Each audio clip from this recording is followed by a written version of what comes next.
귀한 찬양 감사드립니다. 찬양을 들으면 제 마음이 울컥했습니다. 모든 것이 은혜, 은혜, 은혜. 이 찬양 들을 때 정말 태어나서부터 자라고 어른이 지금이 되기까지 모든 것이 은혜다. 얼마 이런 상황 속에서도 하나님의 은혜를 고백하는 찬양, 얼마나 감사하고 귀한지 모릅니다. 이제 교회를 볼 때 주연절기가 끝나고 사순절기로 접어들면서 우리 주연절기의 마지막 주일, 바로 오늘 산상변모주일로 지키고 있습니다. 이제 이번 주 수요일, 제수요일 그렇게 얘기하죠. 사순절이 시작이 되어집니다. 오늘 산상변모주일, 예수께서 변화산에 올라가셔서 기도하시는 가운데 변형이 되어져서 영광을 받으신 사건을 기념하는 그런 주일입니다. 예수께서 베드로와 야고보, 요한 이 세 명의 제자를 데리고 기도하러 산으로 오르셨습니다. 약 550m쯤 되는 다볼산으로 그렇게 보통 추측을 하고 있습니다. 기도하러 올라가셨는데 기도하신 가운데 예수님이 너무 영광스러운 모습으로 변형이 되셨습니다. 이런 변형된 모습, 예수님의 신성을, 하나님 되심을 간접적으로 드러내 준 것입니다. 또 옷이 하얗게 변하고 광채가 났다. 기쁨과 축제의 하늘나라를 상징하는 그런 표현입니다. 근데 여러분, 이런 변화가 언제 일어났습니까? 29절 보시면 기도하실 때 그랬습니다. 기도할 때 일어났습니다. 예수님의 모습이 변화되어 광채가 나게 된 거 기도하실 때였습니다. 높은 산에 올라가 해가 가까웠기 때문에 변화되고 광채가 난 것이 아니라 바로 거기 올라가 기도하셨기 때문입니다. 기도가 주님의 용모를 변화시킨 것입니다. 다시 말해서 주님께서 변모하신 것, 하나님과 교제하는 동안이었음을 말해주고 있는 것입니다. 그런데 이렇게 놀라운 모습으로 변화된 예수님이 모세와 엘리야와 대화를 나누고 계십니다. 30절 보시면 문득 두 사람이 예수와 함께 말하니 이는 모세와 엘리야라. 모세와 엘리야, 이 두 사람은 구약을 대표하는 사람들입니다. 모세는 율법을, 엘리야는 예언자를 대표하는 사람이었습니다. 그리고 이 두 사람의 또 하나의 특징이 있습니다. 무덤이 없는 사람들이라고 한 것입니다. 신명기 34장 5절 6절이면 모세 무덤을 아는 사람이 없다고 했습니다. 열왕기하 2장 11절이면 엘리야는 승천함으로 무덤을 남기지 않았다고 했습니다. 무덤을 남기는 이 두 사람과 함께 있다는 이 장면, 예수님에게 앞으로 이루어질 일을 상징하고 있습니다. 예수님 역시 무덤이 없으신 분 아닙니까? 십자가에 달려 돌아가시지만 부활하셔서 무덤을 남기지 않으신 예수님을 가리키고 있는 것입니다. 또한 예수님이 그들과 대화를 나누셨다는 말씀은 구약의 율법과 예언서에 약속된 말씀, 예수님을 통하여 성취되었음을 보여주고 있는 것입니다. 이런 걸 생각하면서 오늘 말씀 가운데 우리가 주목해야 할 단어가 있습니다. 31절에 나오는 별세라고 하는 단어입니다. 영광 중에 나타나서 장차 예수께서 예루살렘에서 별세하실 것을 말할세. 이 별세라는 단어 원어로 보면 엑소더스 이런 말입니다. 엑소더스 많이 들어보신 말이죠. 원래는 세상을 떠난다는 뜻이 있습니다. 그리고 탈출한다 이런 뜻을 갖고 있습니다. 구약 성경 가운데 출애굽기를 가리켜서 엑소더스 이렇게 부릅니다. 바로 여기에서 나온 겁니다. 탈출했다. 이 엑소더스란 말을 우리가 가진 이 성경 개역 개정판이라고 하는데 여기서는 별세라고 우리가 보신 것처럼 별세로 번역이 되었지만 새 번역에서는 떠나가심, 공동 번역에서는 죽으심 이렇게 각각 번역한 것을 보게 됩니다. 별세 하나의 단어지만 특별한 의미가 담겨 있습니다. 일반적으로 이 구절을 해석할 때는 이 엑소더스, 세상을 떠남으로써의 그의 십자가의 죽음, 세상을 떠난다, 우리가 죽음을 가리키지 말하니까. 그래서 십자가의 죽음을 의미한다. 그리고 이어져서 이루실 이런 표현이 나오는데 이것은 십자가의 구원의 완성이다. 이게 일반적인 해석입니다. 그래서 좀 더 깊이 이 단어를 분석해 보면 히브리어 엑소더스라는 말, 엑스오도스, 이 두 가지 단어가 합쳐진 건데 영어로 말하면 out of way입니다. 길로부터 벗어났다는 뜻이죠. out of way. 기존에 어떤 길이 있지 않습니까? 이렇게 간 길인데 그 길에서 벗어나서 새로운 길로 간다. 그런 뜻이 이 엑소더스란 말에 담겨져 있습니다. 떠나긴 떠나겠는데 새로운 길로 가기 위한 떠남입니다. 기존에 있었던 길이 무엇입니까? 세상의 길이요, 권력자의 길입니다. 모세를 통하여 이스라엘의 엑소더스가 이루어졌지 않습니까? 그 당시 이스라엘 백성들이 가는 길이 무엇입니까? 바로라고 하는 애굽의 왕에게 순종하여서 노예의 삶을 살아가는 것입니다. 그게 기존의 길이에요. 권력자의 순종하여 가는 길입니다. 그런데 모세가 그들을 엑소더스 시켰습니다. 걸어가던 길에서 벗어나 새 길을 가게 하셨습니다. 자유와 해방의 길을 가게 하였던 것입니다.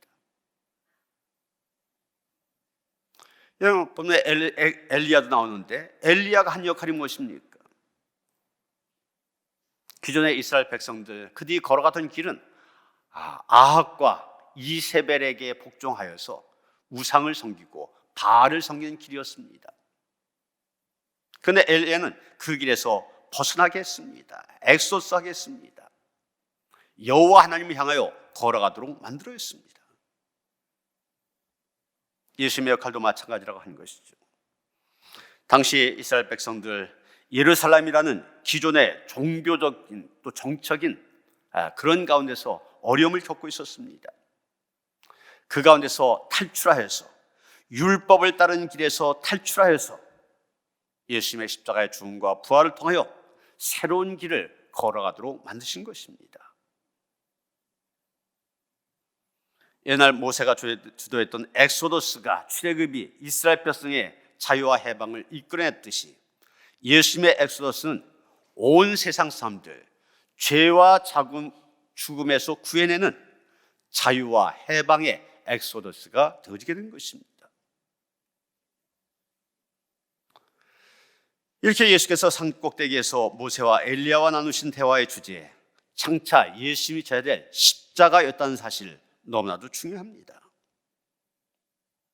변화산에서의 영광, 그것은 그 영광으로 끝나는 것이 아니라 십자가의 고난과 죽음으로 이끌 영광이라는 사실을 알아야 한다는 것입니다. 그런데 문제는 예수님과 함께 그 산 위에 올라간 3명의 제자들, 이런 사실을 전혀 몰랐다고 하는 것입니다. 32절에 보면 예수께서 이와 같이 기도하시고 영광스러운 대화를 나누실 때 베드로와 그 일행 잠을 이기지 못해 졸고 있었습니다. 나중에 겟세마네 동산에서도 그런 일이 있었죠. 예수님이 겟세마네 동산에서 땀방울이 변하여 핏방울이 되기까지 기도하실 때 그때도 제자들은 졸고 있었다고 했습니다. 그래도 다행히로 금방 잠에서 깨어나 예수님의 영광과 모세와 엘리야 두 사람을 목격하게 됩니다.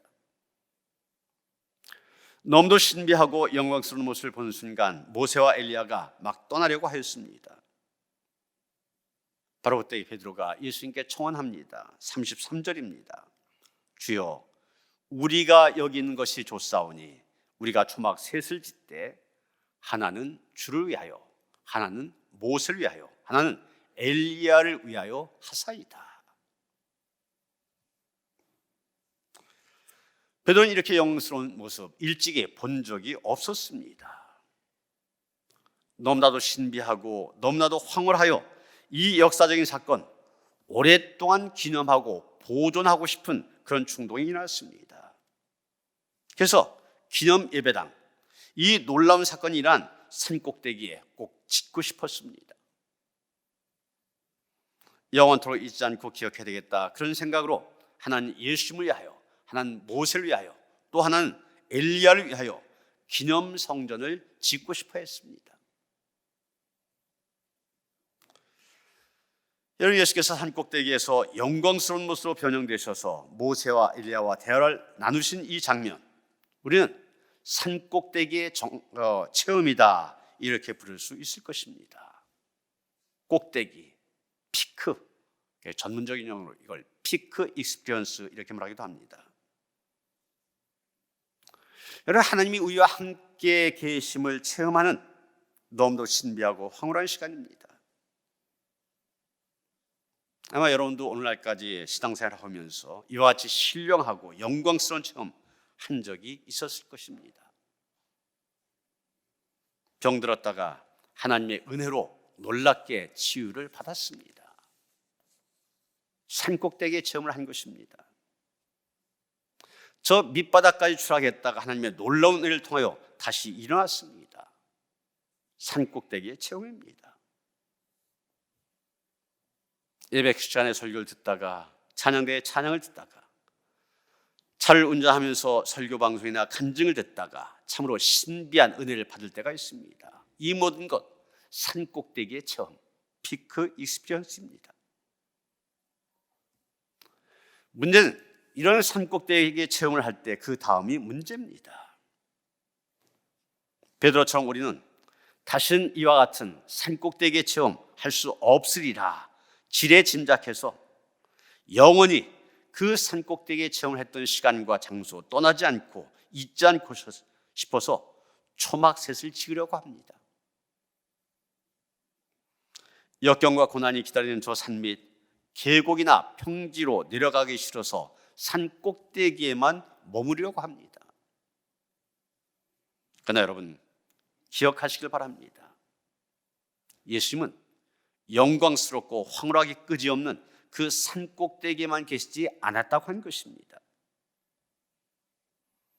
인생의 밑바닥에 추락한 저 골짜기로 내려가셨고, 그저 단조롭게 그지없는 평지 위에 함께 하시는 주님이십니다. 문제는 제자들이 이것을 몰랐다는 것입니다. 산꼭대기가 너무 좋다 보니 산 아래로 내려가고 싶은 마음 사라졌습니다. 그저 빛나게 영광받고 황홀하고 신비한 이 순간에 영원토록 머무르고 싶었습니다. 그래서 초막셋을 짓자고 보채는 베드로에게 또 한 가지 신비한 사건이 일어났습니다. 34절 35절 보시면 베드로가 너무 황홀한 가운데 이 말을 내뱉었기 때문에 자기가 무슨 말을 하는지도 모르고 이 말을 했다고 하였습니다.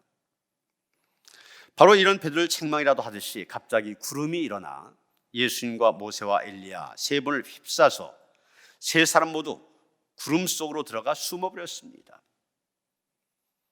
그런데 바로 그 구름 속에서 소리가 났습니다. 이는 나의 아들 곧 택함을 받은 자니 너희는 그의 말을 들으라. 이 들으란 말, 문법적인 시제로 보면은 현재 명령법입니다. 그래서 계속적인 행동을 하라는 뜻입니다. 다시 말해서 그의 말을 계속해서 들어라, 또는 그의 말 듣는 것을 계속해라, 이런 뜻을 갖고 있습니다. 그러면 그의 말이 무엇입니까? 예수님은 이미 이 사건이 생기기 이전에 그들에게 18절에서부터 22절이면 베드로의 고백을 받으신 후에 그가 고난받고 죽게 될 것을 말씀하셨고, 23절에서부터 27절에 가서는 제자들 또한 고난을 받고 죽게 될 것을, 다시 말해서 자기를 부인하고 제 십자가를 지고 주님을 따라야 될 것을 말씀하셨습니다. 이런 여러 가지 말들, 오늘 본문 31절에서는 별세란 말로 요약이 되어진 것입니다. 예수님이 고난받고 죽게 된다, 자기도 그 예수님을 따르면 십자가를 져야 된다. 자기를 부인해야 된다. 자기도 죽게 될지 모른다. 결코 듣고 싶은 말이 아닙니다. 듣기 싫은 말들입니다. 지금도 그렇지 않습니까? 설교 시간에 복 받아라 그러면 크게 아멘 합니다. 그런데 십자가 져라 노멘 그러지 않습니까? 여러분, 우리가 어떤 말을 들어야 됩니까? 오늘날도 우리 귀에는 많은 소리 들려옵니다. 우리에게 들려오는 많은 말들, 그 말 가운데 어떤 것은 정말 지혜롭고 매력적으로 보이기도 합니다. 소위 전문가들, 칼럼니스트들, 논평가들, 정치 분석가들, 종교적인 권위를 가진 사람들, 유명 인사들, 유혹자들, 다양한 소리들이 들려오고 있습니다. 여러분, 요즘 대통령 선거 열 하루 앞두고 말의 성찬이 벌어지고 있지 않습니까? 대통령 후보들이 갖가지의 공약을 쏟아내고 있는데 그 말대로 하면 우리나라 금방 경제 대국이 될 것 같습니다. 우크라이나는 지금 전쟁이 났지만은 전쟁 걱정 전혀 안 해도 될 것 같습니다. 모두가 잘 사는 나라가 될 것 같지 않습니까? 방송마다 패널들이 나와서 후보들의 한마디 한마디 하나하나의 액션을 가지고 분석하며 이야기하는데 정말 그렇듯합니다. 맞는 것 같아요. 분명 그들은 우리에게 건강, 부 그리고 행복을 약속합니다. 그러나 그런 약속들 거의 이루어지지 않는다고 하는 것, 그동안 우리의 경험입니다. 오히려 그런 소리 잘못 분별하고 우리가 결단하게 되면 그런 것이 우리를 파멸로 인도합니다. 약속은 지켜진 일이 거의 없습니다. 우리는 이렇게 세상을 살면서 수많은 소리를 듣게 됩니다. 과연 그 많은 소리 가운데 우리가 신뢰할 만한 소리가 있는가?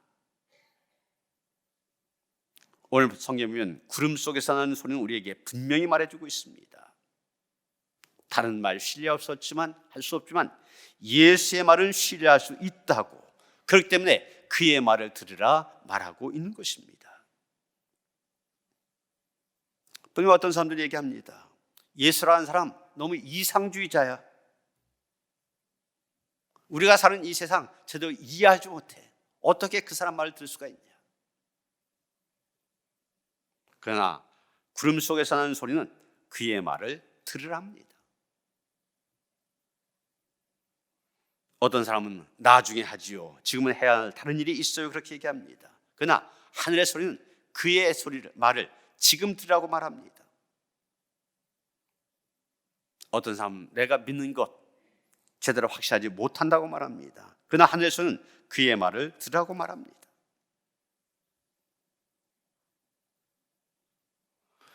오늘 보면서 그의 말을 들으라는 이 말, 어쩌면 베드로가 예수님의 심정은 전혀 헤아리지 못하고 산꼭대기의 황홀한 체험에만 사로잡혀서 자기 말만 하고 있을 때 하나님께서 꾸지람을 하시는 소리처럼 들려집니다.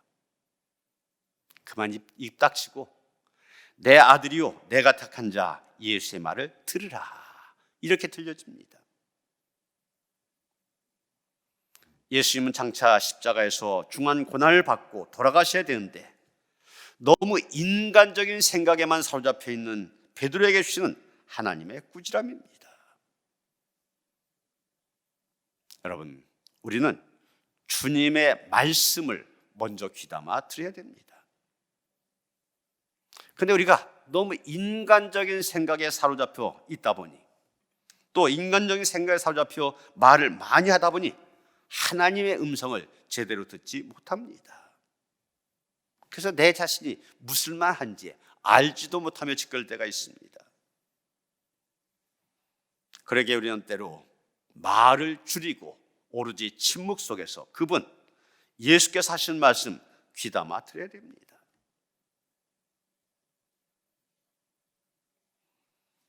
마더 테레사, 그러면은 가난한 이웃을 위하여 평생을 살았던 사람, 우리가 이렇게 생각하지만 기도도 많이 했던 사람입니다.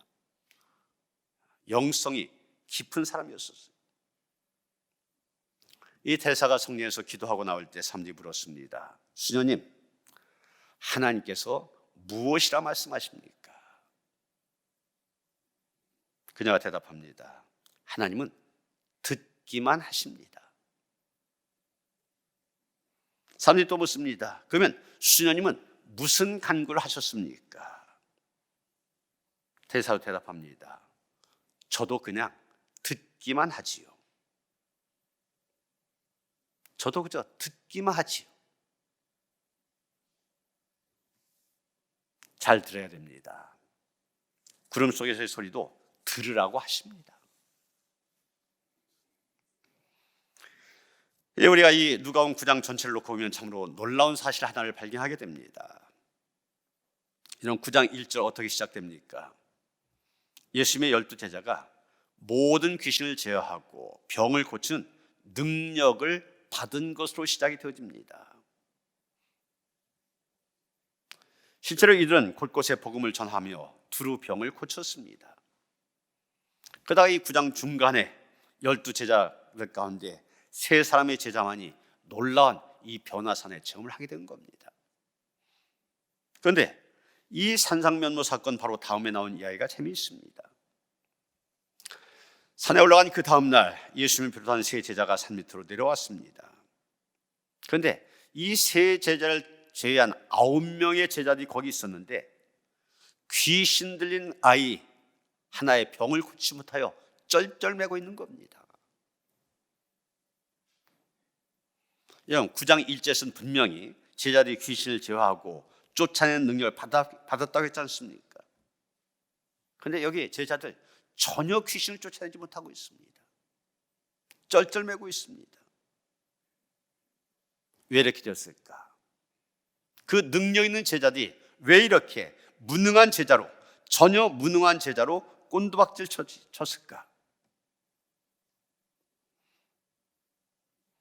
가장 중요한 질문은 이 능력 있는 제자들과 능력 없는 제자들 사이에 끼어있는 예수님의 산상변모 사건, 이것이 어떤 의미를 갖고 있냐는 겁니다.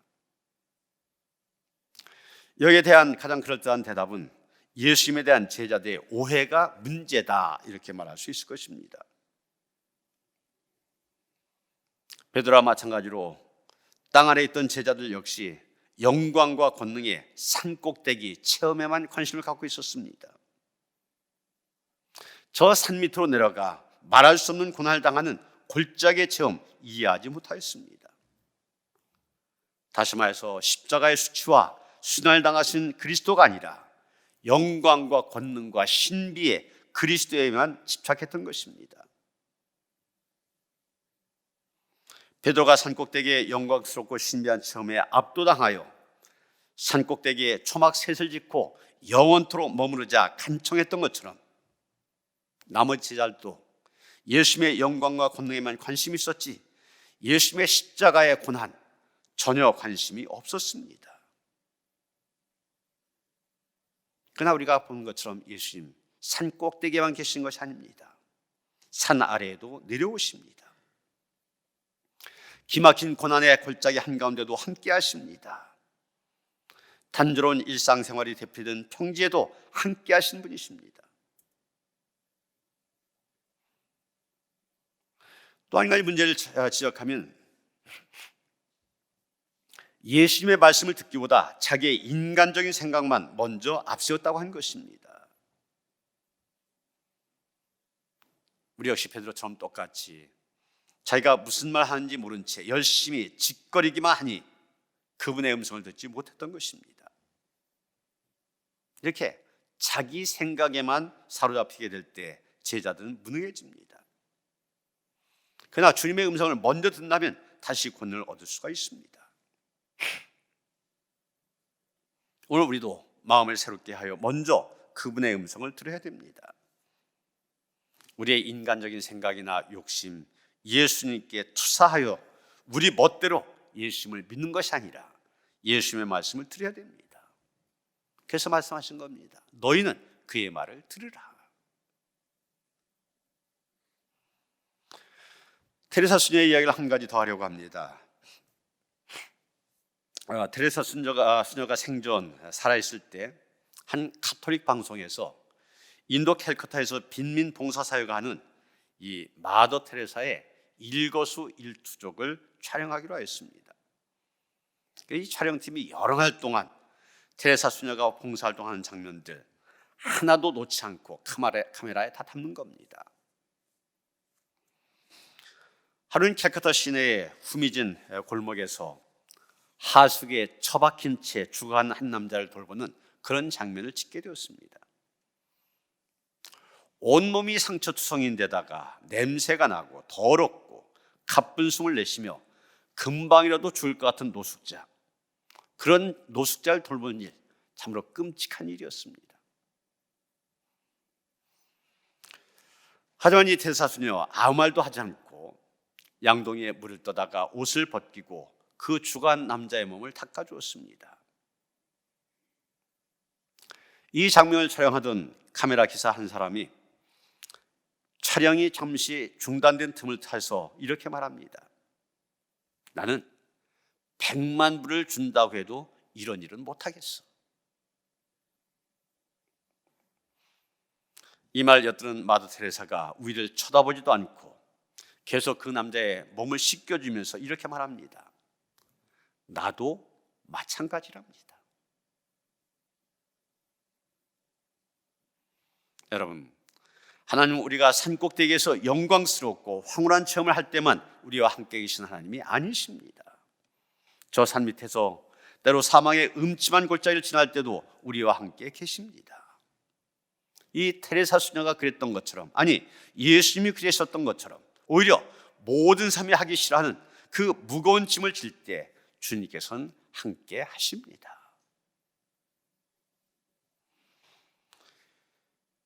36절에 보면 이제 산상 변모 사건의 마지막, 소리가 그치매 오직 예수만 보이더라, 이 말로 끝나고 있습니다. 모세와 엘리야 다 떠났습니다. 그들은 구름 속에 소리가 들려오기 전에 예수님을 떠났습니다. 이 이야기에서 이 두 사람은 엑스트라, 곧 조연입니다. 왜냐하면 조연의 역할은 주연이 더 돋보이도록 하는 거 아닙니까? 모세와 엘리야는 바로 그 조연입니다. 예수를 돋보이게 하는 사람들입니다. 옛날 이스라엘 율법과 예언을 상징하는 그들은 사라지고 예수만 홀로 남게 된 것입니다. 이것은 율법과 예언은 사라지고 구약은 사라지고 오직 예수 그리스도의 복음만 남을 것이라는 사실, 상징적으로 보여주고 있는 사건입니다. 다시 말해서 예수님, 구약의 최고의 인물이라고 하는 모세와 엘리야보다 훨씬 더 뛰어난 분임을 얘기하고 있는 것입니다. 모세와 엘리야는 예수를 증언하는데 보조수단으로 사용되었고, 그들의 역할이 끝나자 그들은 사라지고 오직 예수님만 남아서 하나님의 구속을 이루셨다는 것입니다. 여러분, 여기서 다시 한번 지금 현재 제자들의 상태가 어떤 건지를 다시 한번 생각하게 됩니다. 지금까지도 제자를 분명히 예수님 따라가고 있습니다. 그런데 예수님을 따라다니면서도 세상적인 것들 다 포기한 것이 아니었습니다. 움켜질 것은 다 움켜쥐고 살아왔습니다. 아직도 그들의 마음은 욕망으로 가득해 있었습니다. 그래서 십자가를 지기 위해 예루살렘으로 올라가는 길목에서 예수님께서 장차 일어날 고난과 십자가 생각하며 무거운 마음으로 발걸음을 옮기고 계시는데, 그때도 제자들은 어떻게 했습니까? 주님께서 이제 예루살렘에 가시면 저 영광의 자리에 앉게 되는데, 임금의 자리에 앉게 되는데, 그러면 누가 그 오른편에, 누가 그 왼편에 앉게 될 것인가? 누가 높은 자리에 올라갈까? 그 문제를 놓고 서로 다투고 있었습니다. 아직도 그들의 눈에 보이는 것이 많습니다. 세상적인 것들, 재물, 권력, 시, 명예 다 보이고 있습니다.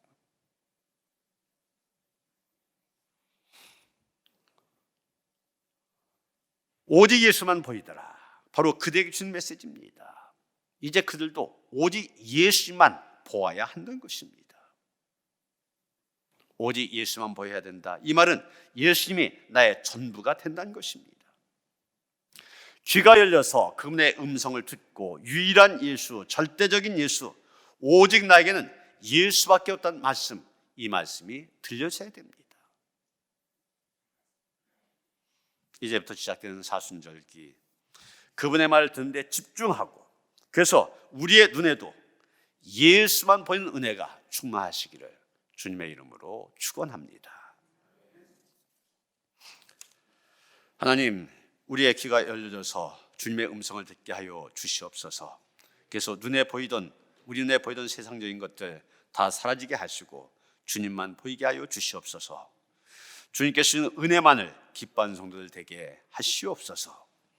예수 그리스도의 이름 받들어 기도하였사옵나이다. 아멘.